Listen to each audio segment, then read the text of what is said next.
नमस्कार दोस्तों।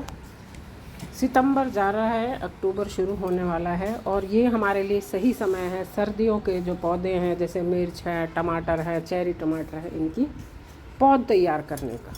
अगर हम अभी से इनकी पौध तैयार करेंगे तो हमें ये नवंबर लास्ट और दिसंबर में इनमें फ्रूटिंग शुरू हो जाएगी, क्योंकि टमाटर भी 3 महीने का समय उसमें लगता है फ्रूटिंग स्टार्ट होने में। तो ये हमें जो, अगर आप चाहते हैं सर्दियों के शुरू में आपको ताज़ी सब्जियां मिले तो अभी आपको इसकी तैयारी करनी शुरू करनी पड़ेगी। अक्टूबर का जो आरंभिक महीना होता है वो बेस्ट माना जाता है, सितंबर लास्ट और अक्टूबर शुरू। और अब गर्मी भी बहुत ज़्यादा नहीं है, तो ये सही समय है कि आप अपनी जो सर्दियों के पौधे हैं उनके लिए पौध लगानी शुरू कर दें। तो इसके लिए सबसे पहले बात आती है कि आप सॉइल मिक्स क्या लें। तो कोई भी आप सॉइल मिक्स लें, वो ऐसा लें कि उसमें फंगस ना हो, आपके बीज गले ना और पौधे स्वस्थ पौधे उसमें तैयार हों। तो मैंने इसके लिए लिया है कोकोपीट, जिसमें ये 2 मुट्ठी मैंने मिला लिया है स्टोन डस्ट। कोकोपीट बहुत ही अच्छा माध्यम माना जाता है। आप स्टोन डस्ट की जगह रिवर सैंड भी मिला सकते हैं और नीम खली मिलाना बिल्कुल ना भूलें। इसमें मैंने ये 2 मुट्ठी नीम खली मिला ली है, ये बिल्कुल भूलने की ज़रूरत नहीं है आपको। और इसमें आप थोड़ा सा आपको वर्मी कंपोस्ट या गोबर खाद जो भी है वो मिला सकते हैं। और अगर आपके पास गोबर खाद नहीं है तो उपले का चूरा भी आप मिला सकते हैं। मैं भी इसमें वही मिलाने जा रही हूँ।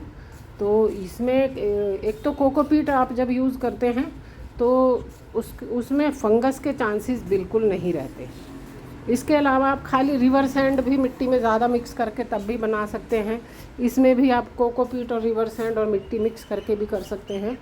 लेकिन कई बार मिट्टी में क्या होता है, फंगस होती है, कई कीड़े ऐसे होते हैं जिनका हमें पता नहीं चलता और वो हमारे बीज खा जाते हैं और हमें ऐसा लगता है कि हमारे जो बीज हैं वो ख़राब हैं, जर्मिनेट नहीं हो पा रहे हैं। तो जैसे ही बीज फूल जाते हैं वो कीड़े उनको खा जाते हैं। छोटे छोटे गोल गोल कीड़े उसमें रहते हैं, मिट्टी में कई बार हो जाते हैं जब इसमें स्पेशली बरसात में। तो इसके लिए आप ये सीडलिंग ट्रे मैंने ली है। आप कोई भी जो नर्सरी बैग होते हैं वो ले सकते हैं, प्लास्टिक के या गत्ते के ग्लास भी ले सकते हैं, अलग अलग जैसे पौधे उगाते हैं। मेरे पास ये ट्रे है जो इसमें 5 इस तरफ से और 5 इस तरफ से, यानी कि 25 पौधे एक बार में तैयार हो जाएंगे।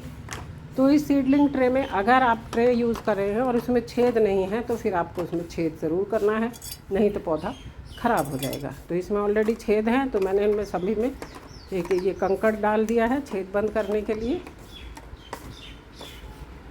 इसमें एक साथ 25 पौधे तैयार हो जाएंगे। तो 5 एक तरफ से, 5 एक तरफ से हैं।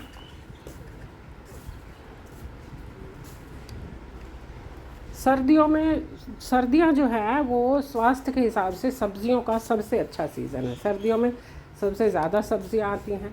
अभी से पहले अगर हम जो इस तरह से सीडलिंग तैयार करने की कोशिश करते तो वो मर जाती, क्योंकि बहुत ज़्यादा गर्मी थी। लेकिन अभी बारिश भी ख़त्म होने वाली है और धीरे धीरे अब जो है ठंड आती जा रही है, गर्मी कम होती जा रही है। तो ऐसे में हमारे पौधे तैयार हो सकते हैं। अक्टूबर मंथ में तो लगाते ही हैं, आप सितंबर लास्ट में शुरू कर सकते हैं। तो ये अब इसमें मैं भर देती हूँ पूरा जो सॉइल मिक्स मैंने बनाया है। इसमें मैंने मिट्टी का बिल्कुल इस्तेमाल नहीं किया है, क्योंकि मेरे पास जो भी मिट्टी है वो सारी बरसात में, उसमें ज़्यादातर उसमें कोई ना कोई कमी आ गई है, फंगस बरसात में हो जाती है। तो इसलिए या तो आप उस मिट्टी अगर यूज़ कर रहे हैं तो उसका तो उसमें पहले हल्दी और धूप में उसको सुखाएं और हल्दी मिक्स करें, नहीं तो जो बीज हैं वो ख़राब हो जाते हैं कई बार। तो मैं इसमें मिट्टी बिल्कुल भी इस्तेमाल मैंने नहीं की। और ये अच्छे से इनको भर देना है, पूरे जो छेद हैं उनको अच्छे से भर दें। ये सीडलिंग ट्रे का ये फ़ायदा है, कम जगह में एक ही बार में आप काफ़ी सारे कई वैरायटी के पौधे तैयार कर सकते हो। तो ये हो गई है हमारी ट्रे तैयार। अब हम इसमें डालने शुरू कर देंगे बीज। तो मिर्च के पौधे ऑलरेडी मेरे पास कई हैं और मिर्च का पौधा ऐसा नहीं है कि सिर्फ सीजनल है, चलता रहता है लगभग 1-2 साल तक। वो अगर हम उसको मेंटेन रखते हैं तो कटिंग के बाद भी वो दोबारा फूट जाता है। तो इसलिए मैं एक लाइन में ही सिर्फ मिर्च के बीज डाल रही हूँ। अभी मैं ये चेरी टमाटर के बहुत बारीक बारीक बीज हैं, दिखाई भी नहीं दे रहे हैं, चेरी टमाटर के बीज ये लगा रही हूँ।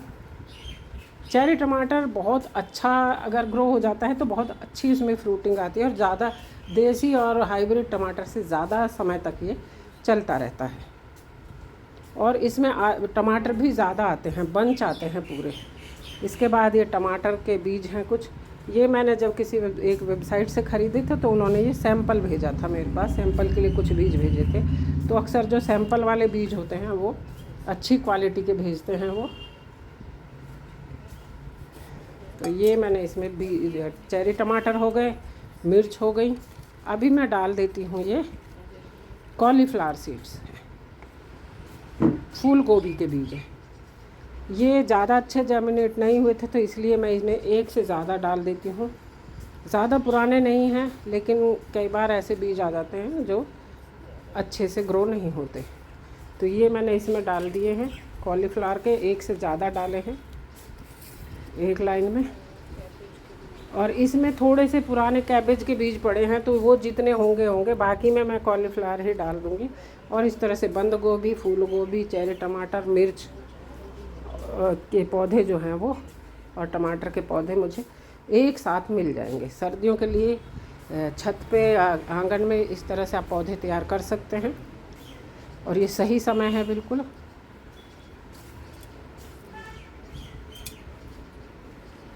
ठीक है, तो ये इसमें मैं वापस से जो बचे हैं वो ये कॉलीफ्लावर डाल देती हूँ।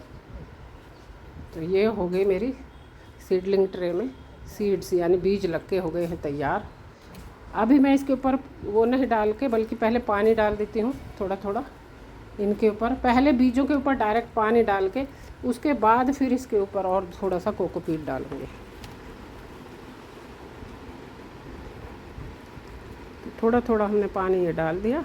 आप स्प्रेयर से भी कर सकते हैं, इस तरह से कैन से भी डाल सकते हैं। कुछ भी नहीं है तो बॉटल में छेद करके उससे आप स्प्रे कर दो, नहीं तो आप क्या है कि डब्बे से भी हाथ का सहारा देके आप डाल सकते हैं पानी। और ये इसके ऊपर से अब मैं लगा देती हूँ थोड़ा थोड़ा और कोकोपीट। अब बीज भी गीला हो गया, नीचे से कोकोपीट भी। बहुत ज़्यादा पानी बार बार नहीं भरना है, क्योंकि कोकोपीट जो है वो अपने आप ही मॉइस्चर को होल्ड करके रखता है, पानी को नहीं होल्ड करता, लेकिन लगातार थोड़े ज़्यादा टाइम तक गीला रहता है। इसलिए जो है इसको बहुत ज़्यादा, जब ये ऊपर से सूख जाए तो पानी स्प्रे करते रहना है, सूखने नहीं देना है, लेकिन बहुत ज़्यादा भर भर के पानी भी नहीं देना है। तो इस तरह से ये बीज जो हैं वो लग के हो गए हैं तैयार।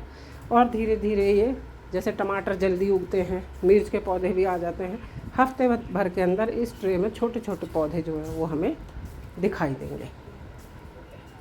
ये हो गए हैं तैयार बिल्कुल। आप अलग से सिंगल बीज भी उगा सकते हैं और इस तरह से भी उगा सकते हैं। तो ये सर्दियों के लिए पौध हो जाएगी अब तैयार बिल्कुल। तो सूखने के बाद ये अपने आप सेट हो जाएगा सारा कोकोपीट। और इस तरह से ये सर्दियों के जो पौधे हमें मिल जाएंगे। अगर आपको मेरा वीडियो अच्छा लगा हो तो प्लीज़ मेरे चैनल को सब्सक्राइब करना, वीडियो को लाइक और शेयर करना। ये